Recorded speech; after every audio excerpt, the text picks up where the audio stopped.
Canada is absolutely furious at the despicable Trump regime, and Canada is preparing to defend itself from a possible Trump invasion. Canada sees what Donald Trump is doing in the Western Hemisphere, what Donald Trump is doing in the Middle East, Donald Trump's catastrophic and unlawful war in Iran, Donald Trump's threats to Cuba, Donald Trump's threats in the Western Hemisphere, the way that Donald Trump is currently mocking and attacking Canada while Canada suffers from horrible climate-related wildfires, and how Trump and MAGA are using the wildfires as a pretext to attack Canada and try to take Canada's sovereignty to pursue Donald Trump's 51st state conquest of Canada. This isn't hyperbole. International audiences may go, oh, well, he's not going to do that. The people of Canada, Prime Minister Carney, are not taking chances, okay? They are building up their military defenses. They are building up their drone manufacturing.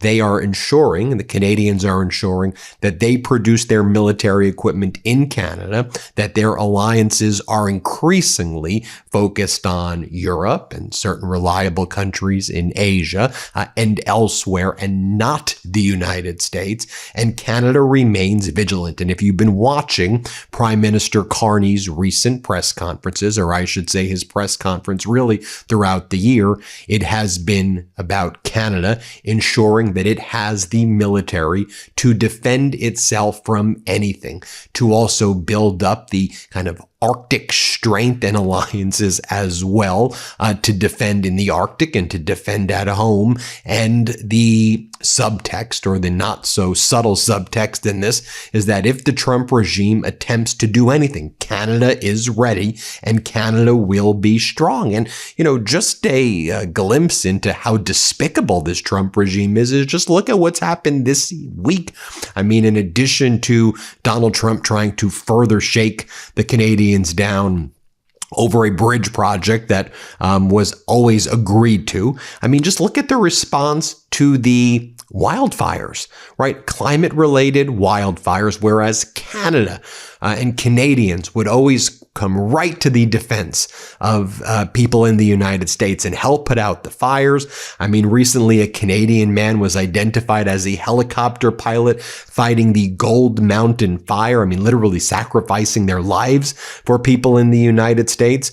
Donald Trump has been threatening to raise tariffs over Canadian wildfire smoke. Donald Trump posted a deranged social media message. We're holding Canada responsible for the fact that they're not properly maintaining the forest and brush therein, and the United States is being unnecessarily invaded by filthy, polluted, and unhealthy air, the quality of which is dangerous and totally unacceptable. I will call the Prime Minister during the day to find out what they are going to do about it. The cost is incalculable.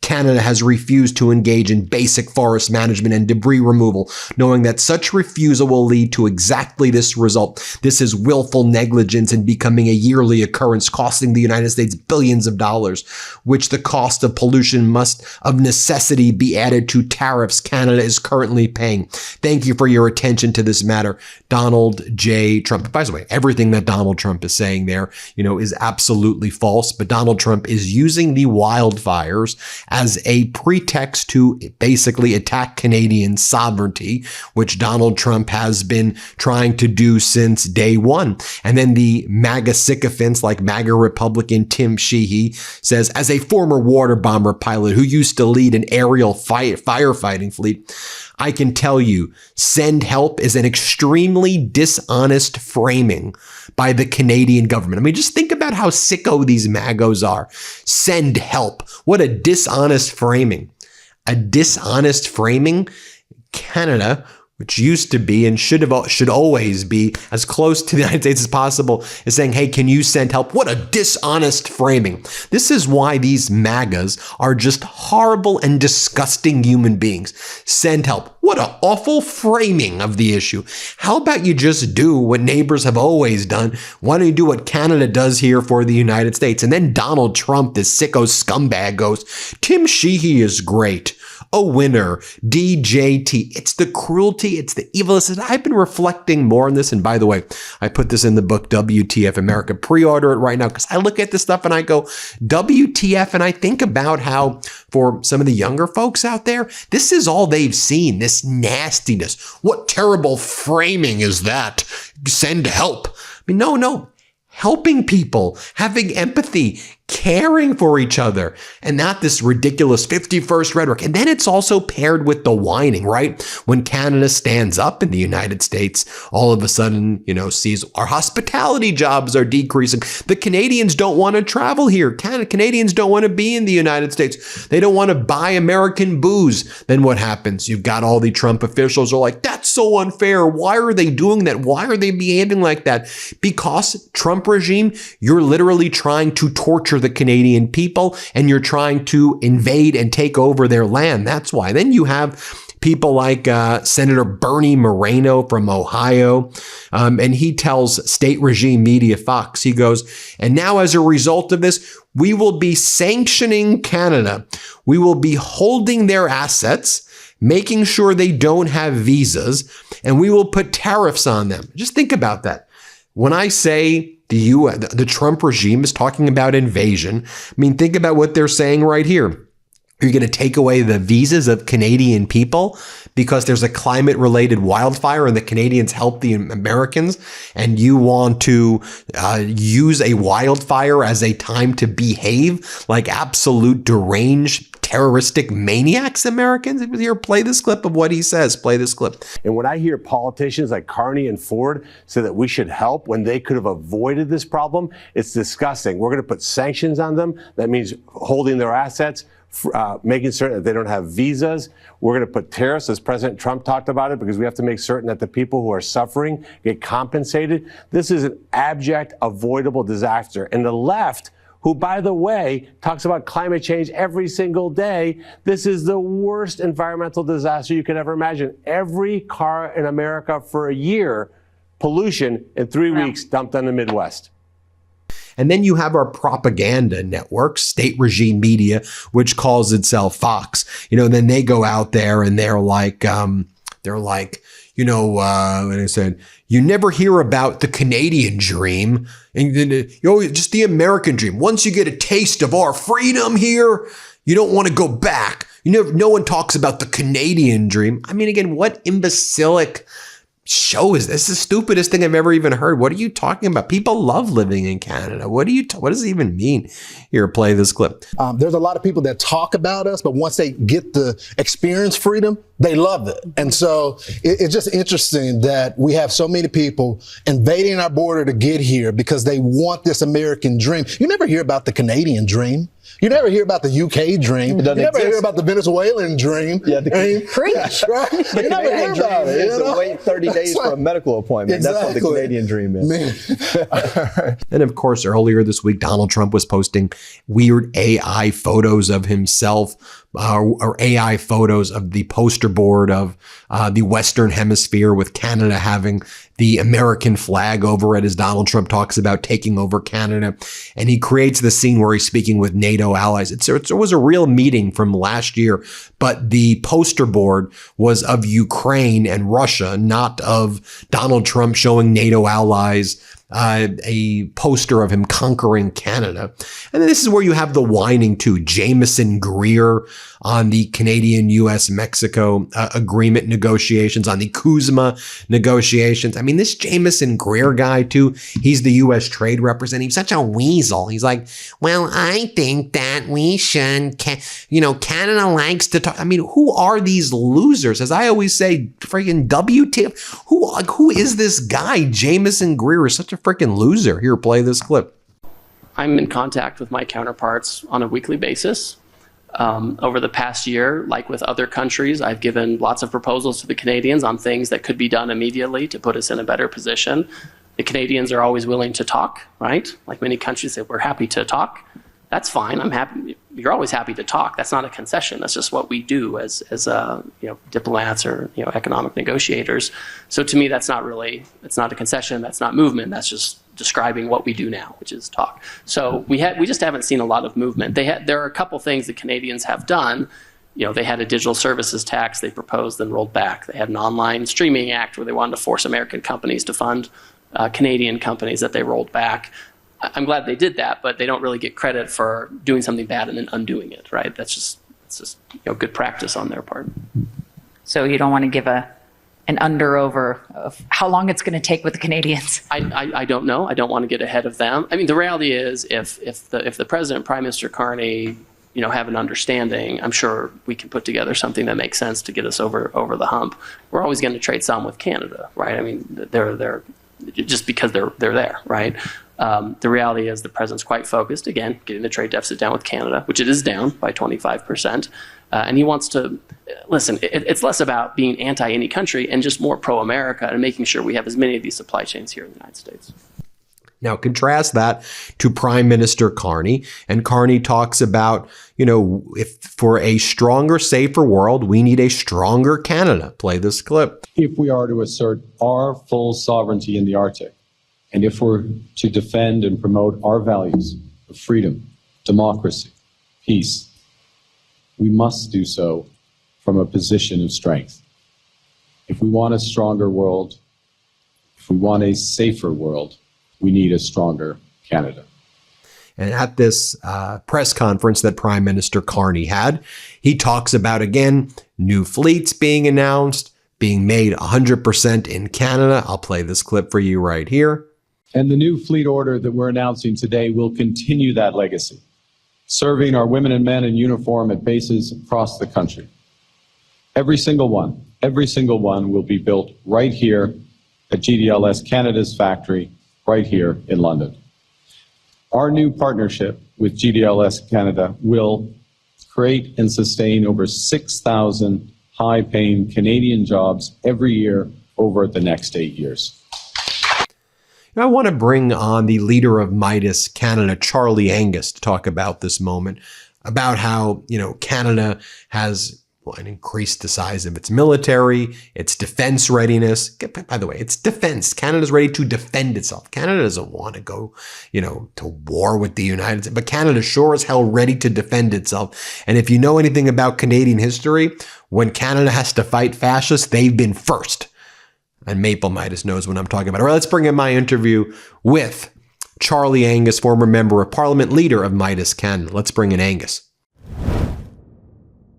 Now I want to bring in Charlie Angus, leader of Meidas Canada. Charlie, great to see you as always. Now, the Trump regime continues to use new tactics to try to implement their 51st state invasion of Canada. When something doesn't work, they use something else. I mean, even right now, thinking about how the Trump regime is using these horrific and tragic fires in Canada as also a tool to try to sanction Canada and attack Canada. You're seeing Trump and MAGA plot that way. Also when it comes to the Gordie Howe Bridge, also, when it comes to secession, also when it comes to, again, pulling out of the trade agreement. I mean, it's still a relentless barrage. And then, Charlie, it is the Trump regime playing victim. If Canada stands up for itself, then you'll hear the Trump people go, oh my God, can you believe it? They're doing this, or Canada's boycotting this, or they don't want to show up. I mean, what do you make of this moment? Well, Ben, I think this is the real issue here, is to recognize that this is constant pressure where our sovereignty is always on the line. So, there's been a lot of talk here with the fact that Donald Trump basically ripped up the agreement that had been in place for over a dozen years to build that Gordie Howe Bridge, saying that America had been ripped off. When Canada put the money up, there was an agreement with Michigan. There was an agreement with both governments going back for years. This was all about intimidation. And the day after they got the agreement to get the bridge opened, Donald Trump has a meme of Canada with the American flag on it. We have Elridge Colby, the guy who threatened the Pope, warning us that, if we try this middle power stuff, it's going to cost us. Well, I think the cost was, we'll shut down the bridge, we'll take you on. So now the fire catastrophe that's unfolding is, in some ways, it's ridiculous, but I think it's also very, very, very dangerous right now.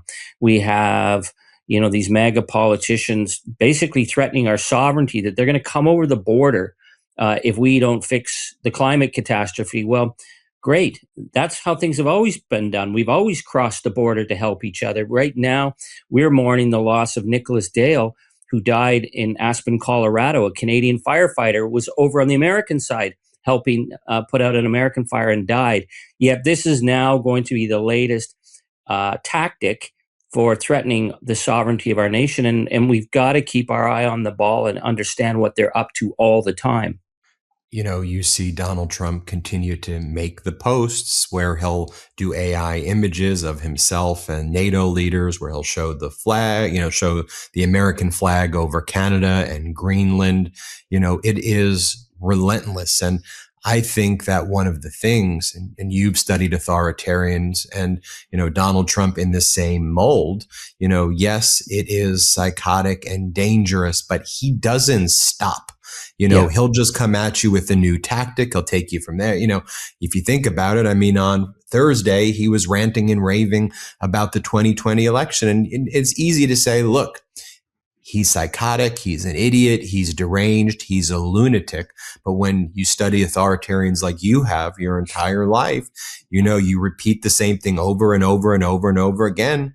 Sometimes the reaction from people is, all right, what do you want from me? Fine, just take this. And then they keep on taking and taking and taking. Speak to that moment of what you're seeing in Canada. Well, what really worries me, Ben, is I think because this is dragging on and on, certainly the average Canadian is not bending. This is why we're seeing the rage, Claudia Tenney, the Republican MAGA gal, demanding that we do something to put the booze back on the shelf. It doesn't matter what they do. People are not going to drink it. So the boycott remains really strong. But we see, Marco Rubio holding this forum that anybody who's not a fascist, if you're an anti-fascist, you're somehow tied with terrorism. And the strong arming that went on to have Western allies attend this. And I'm, very concerned Canada sent somebody. I figure Canada sent somebody because we just want to, not always be fighting with them. But here's the thing, you don't go along with fascism.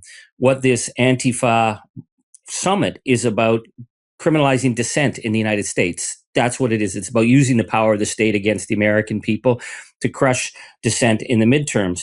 To do this on the international scale and expect Canadian officials to attend, to me, is very worrisome. It goes back to the crocodile metaphor of Winston Churchill, who said, the collaborator is the person who figures if other people are being eaten by the crocodile, he'll be eaten last. It's this constant pressure, this constant demanding that we go along to survive, so that otherwise they're going to hit us harder. That's my concern right now. And I think this thing with the wildfires is a really concerning. At some levels, it's absolutely ridiculous. There's 45,000 wildfires out happening in the United States right now. Donald Trump has trashed the clean energy regs, but you just need sometimes a symbol to get people angry. Certainly we see how they're using this against us, and they're threatening our sovereignty over the fact that climate fire doesn't care what side of the border you're on. And we can't just think, well, we'll explain to them climate science, because they don't believe climate science and they don't care about climate science. Whether it's the NATO summit, ASEAN, G7, wherever. We see Prime Minister Carney with his delegation inking deals. We're seeing, the Bombardier Gripen, the Bombardier Saab, the Globalize that are being sold. And so, there's a real emphasis. We've always known that when there have been major world wars, and when it's fighting fascism, Canada's always not just stepped up, but really has been first to lead. And it's important that, people throughout the world recognize that, because it's part of what makes Canada so incredible. But no one thinks about Canada, or no one thought about Canada in modern times as, okay, well, Canada's got to arm up and build up its military. But I think what we're seeing is, while Trump is escalating the war in Iran, and Trump has, this genocidal war crime agenda in the Middle East, He then uses that to go around the Western hemisphere to make these threats, whether it's in Cuba, whether it's with extortive measures, working with the Bolsonaros in Brazil, whether it is, putting in his proxies in Colombia, et cetera. And you've been covering that a lot. Talk to us about both of those things, Charlie. First, arming up, military, and then the overall Western hemisphere dynamic you're seeing. Well, certainly it's been very impressive how Prime Minister Carney, I disagree with many of the things happening on the home front because I am very, very concerned about the total picture. On the international stage, the role Canada is playing with NATO, with our allies, and this whole push to create a middle powers alternative. I think in Washington, they see this middle powers move as somehow an attempt to create a power block to oppose the United States. It's not. It's about creating an alternative so we're not being threatened constantly by the United States. Donald Trump says he doesn't want to have anything to do with NATO. He doesn't want to have anything to do with Canada. So we say, fine, okay, we'll start negotiating with the Europeans. And then they say, hey, whoa, what are you doing? You belong under our umbrella.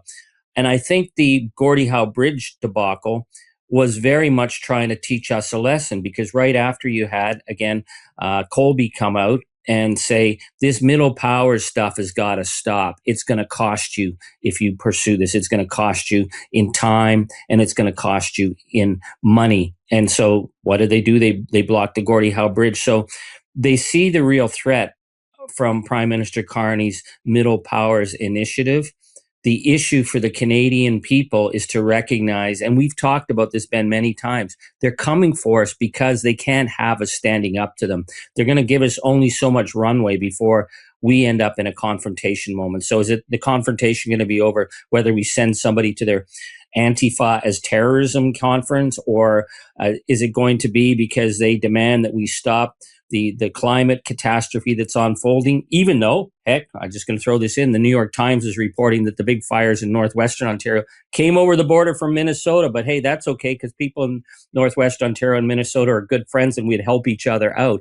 But what's it going to be for the next level of threat? And we can't lose sight of the fact that as authoritarians, they never, ever ship. They don't become nice down the road, and you don't get to sit down with them and try and talk them down. That was always the mistake people thought with Hitler in the early 30s. They didn't think he was that serious. They thought they could bedazzle him with their smarts. These guys are playing on a whole different level of menace, and that's something we can never lose sight of. Charlie, we've been speaking with each other now for close to 2 years. As we always end these interviews, I ask you, we know that the Trump regime watches these interviews. They've reached out to you before.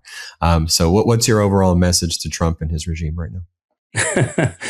Well, Donald, we're watching what's happening with Vladimir Putin and his war going down the tubes, and you backed him 100%. We know that the road is running out for Benjamin Netanyahu, one of your fellow monsters in terms of the massive damage he's done, and the road is running out for you towards the midterms for whatever comes next. You have never lost sight of your hatred of the Canadian people, but the reason you hate us, Donald, is because we are democratic, because we don't buckle and bend. And because, you know what? We're basically decent people. We don't go and hang out on Epstein Island. We don't vote for sexual predators. We don't go along with the crooked oligarchs that you look up to and that you worship. So you are going to threaten us. Is it going to be on the Gordie Howe Bridge? Is it going to be on the evacuations and fire zones that are happening? Hey, because you and your government and your oligarch friends thought that getting rid of all of the renewable strategies to lower emissions was going to somehow save your ass. It ain't going to happen, Donald. So we know what's coming. We know that the threat remains. And the idea that we're ever going to buy your booze again, you should go to Kentucky and explain why you continue to fight with us. And you should explain to the American people why you continue to betray them, because it's coming for you, Donald. Your days are running out, and we will be there to dance when you go down. It's a really sick and twisted perspective on everything. Their view is if we abuse people more, if we harm people more, they will want to do deals with us. And, Trump may see that with That's their view on everything. And just abuse people, and then they'll fall in line. Yeah, they're shocked that because they abuse us, we're not kissing up to them, and it's not going to happen. So we just got to keep holding our ground here, but pay attention to the level of crazy that they're trying to stir against us. Everybody subscribe to the Meidas Canada YouTube channel. Charlie does at least one video pretty much every day on Meidas Canada, and that channel is rapidly growing. It's probably one of the biggest, channels and podcasts out there in Canada right now, and certainly being noticed there. And so after this video, subscribe to Meidas Canada. And hey, Pete Hoekstra, we Ben and I'll interview you, or if you just want to go for a beer, anytime, any place, Pete, I'm ready for you. Let's talk. There you have it. See if he does it. Subscribe. See you soon. Breaking news right now, my brothers and I wrote a book. It's called WTF America. And well, doesn't that just say it all? It comes out officially this October, but you can pre-order your copy today. Just scan the QR code or click the link in the description below.